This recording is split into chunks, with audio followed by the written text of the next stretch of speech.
Olá! A CCJR aprova parecer favorável em projeto de renegociação da dívida do Estado com a União.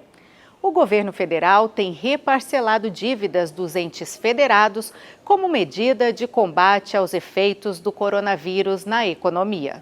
A Comissão de Constituição, Justiça e Redação, em reunião nesta quarta-feira, 21 de outubro, deu parecer favorável ao projeto de lei de autoria do Poder Executivo, que autoriza a celebração de termo aditivo composto de diversas iniciativas, dentre elas a suspensão das dívidas contratadas com a União.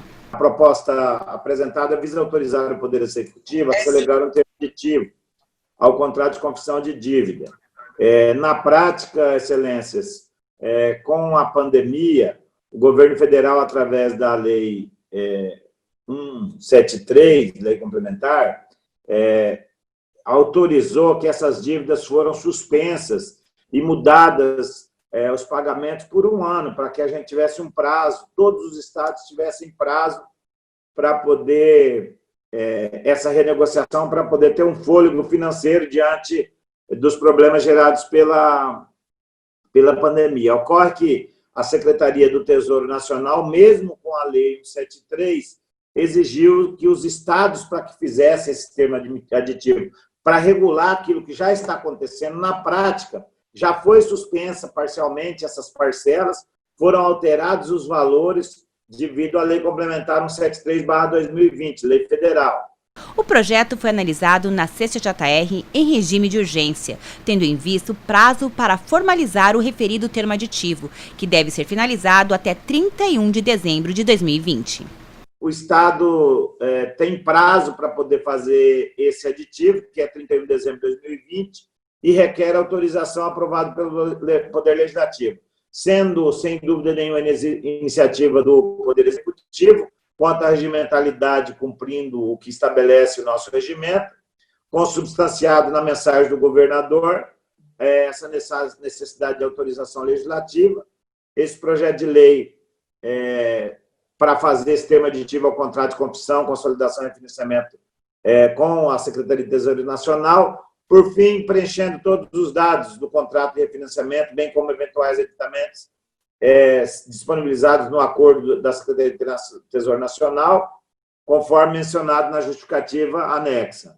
Por todo o exposto, sou de parecer favorável à tramitação do projeto de lei, número 194/2020, atendendo todos os aspectos formais e materiais relacionados à constitucionalidade, legalidade, juridicidade e técnica legislativa. Senhor presidente, é como voto. Na quinta-feira, os deputados receberam o relatório da comissão e aprovaram o projeto em primeira discussão. Empresas que atuam no transporte coletivo receberão antecipação dos contratos com o governo do estado. Esse adiantamento, no entanto, deverá ser devolvido aos poucos com o retorno das aulas presenciais. Na sessão plenária desta quinta-feira, 22 de outubro, foi aprovado em segunda discussão o projeto de lei que autoriza o Poder Executivo a realizar o pagamento mínimo nos contratos públicos de transporte escolar dos alunos matriculados na rede estadual de ensino, enquanto durar a pandemia em decorrência da Covid-19 e enquanto as aulas estiverem suspensas.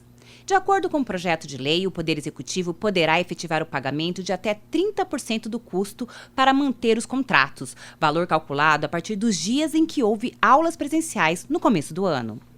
A matéria é de autoria do deputado Márcio Fernandes, do MDB, e recebeu apoio de todos os parlamentares que destacaram a necessidade de assegurar minimamente a renda desses trabalhadores, que desde o dia 23 de março paralisaram o transporte de alunos por causa da suspensão das aulas.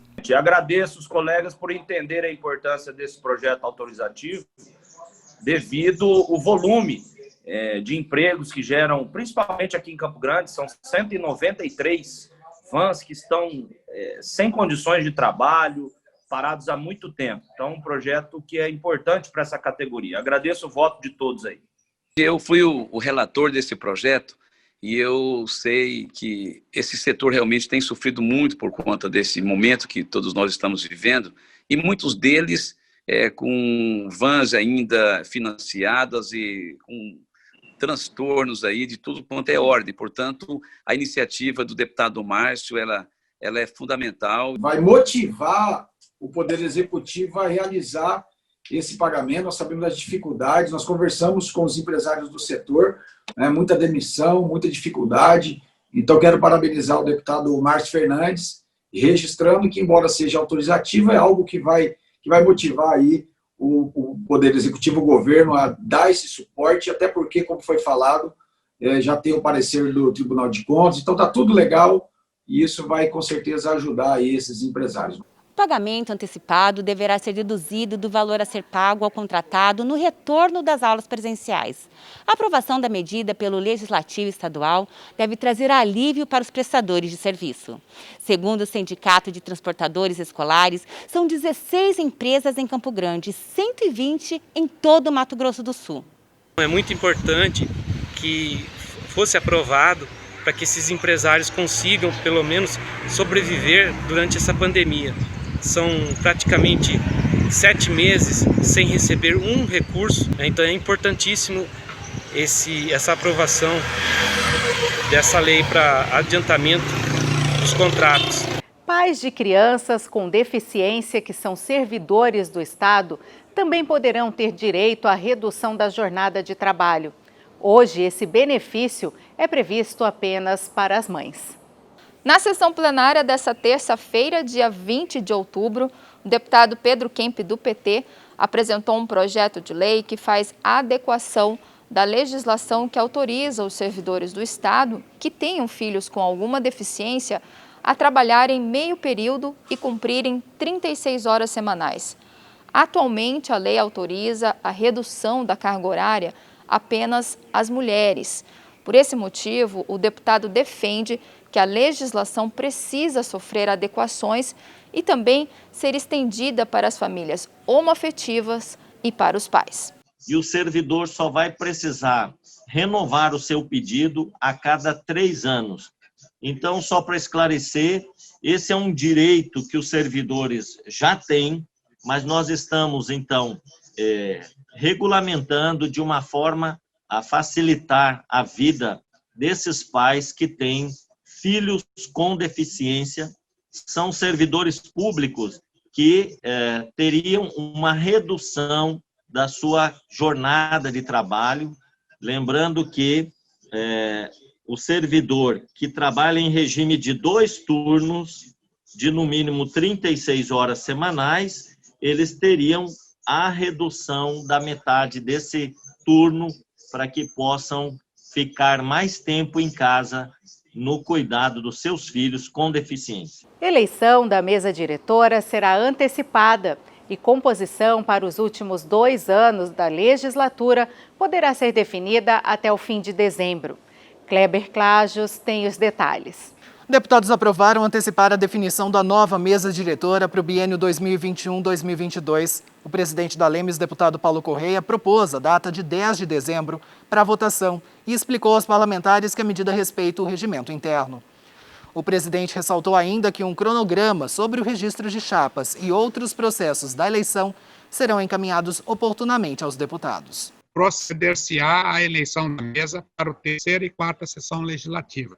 Então, até dia 14 de dezembro, eu tinha que fazer eleição. Estou puxando para o 10, em função de que é quinta-feira que a gente poderia fazer também, se Deus é presencial. Se não der, nós vamos fazer sempre presencial também. É uma questão administrativa.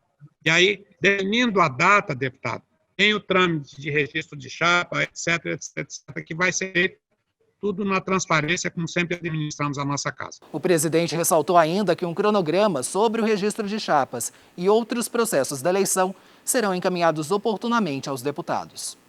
Mudança na lei sobre notificação eletrônica de multas passa a cobrar dos motoristas, na hora de renovar a carteira, o endereço de e-mail. Também foi aprovada a proposta que obriga condomínios a denunciarem casos de violência doméstica. O projeto de lei de autoria do deputado Marçal Filho, do PSDB, que pretende alterar a lei em vigor sobre a notificação eletrônica do vencimento da carteira de motorista, foi aprovado durante a sessão plenária realizada nesta quarta-feira, dia 21 de outubro. O autor da proposta explica que, ao renovar a CNH, o condutor deve informar algum contato, como, por exemplo, o e-mail, para que a lei possa de fato ser aplicada.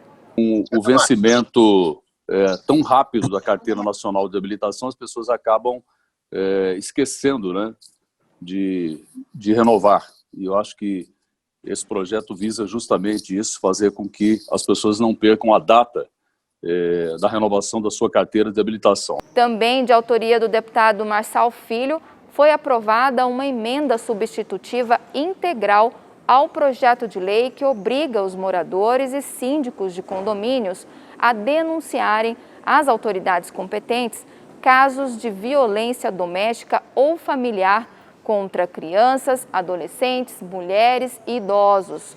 O parlamentar optou por retirar a multa prevista no texto original para evitar que a proposta receba vetos por invadir competência do Poder Executivo.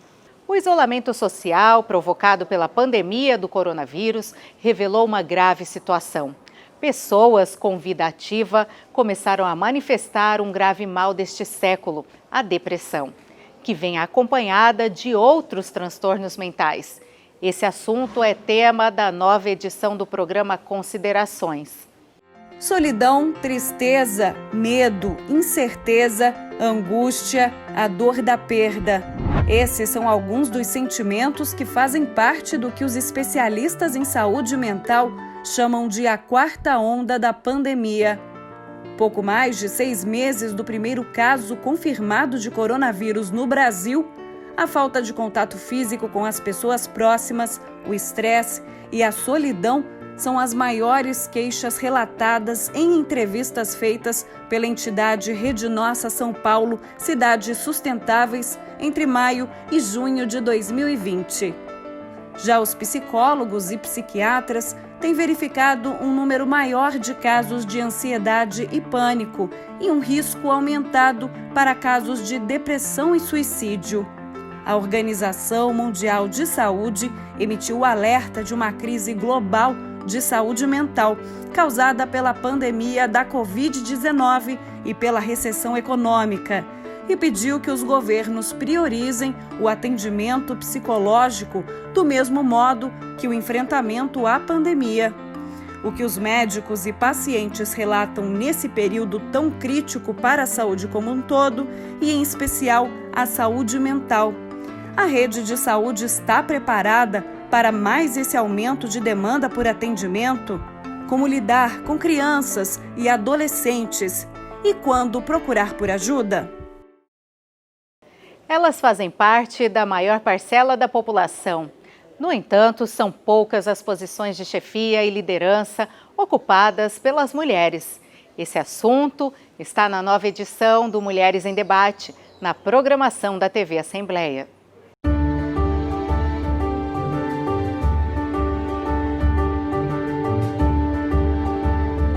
Cada dia é mais comum ver as mulheres atuando em posições de liderança e cargos de chefia.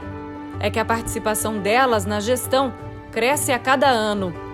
De acordo com o Ministério da Economia, dos 2,6 milhões de empregos em cargos de chefia registrados na Relação Anual de Informações Sociais, o RAIS, em 2017, as mulheres somavam 1.143.821 vínculos empregatícios, 43,8% do total. Dados do mesmo levantamento mostram que a parcela de mulheres de 30 a 49 anos ocupando cargos de gerência e de chefia no setor formal aumentaram 32,3% e 31,9%, respectivamente, em 2003, para 39,2% e 42,2% em 2017. De acordo com a consultoria GPTW, Great Place to Work, a fatia de mulheres em cargos de chefia nas 150 melhores empresas para se trabalhar no Brasil cresceu de 11% para 42% de 1997 a 2018.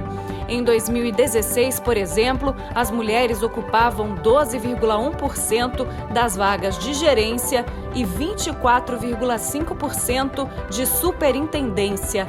Em 2018, os percentuais haviam aumentado 13,9% e 27,3%, respectivamente. Mas todos os dados positivos têm um porém. Apesar de representarem mais da metade dos trabalhadores brasileiros, as mulheres ainda são minoria no topo da hierarquia dos setores públicos e privados. Somente 37,8% dos cargos gerenciais existentes no país são ocupados por mulheres, de acordo com dados do Instituto Brasileiro de Geografia e Estatística, o IBGE.